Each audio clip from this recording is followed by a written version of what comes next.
কারে জন্য মাটি এলাইছি রে এনতে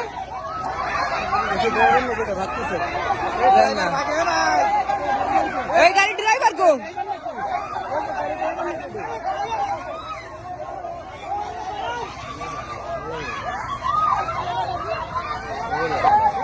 এই অফিসে যাওয়া লাগবে না অফিসে আমি যাতে পারবো না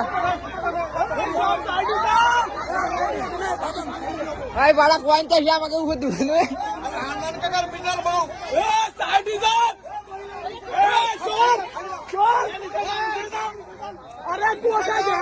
গাড়ি দম করে লাগাই দিচ্ছে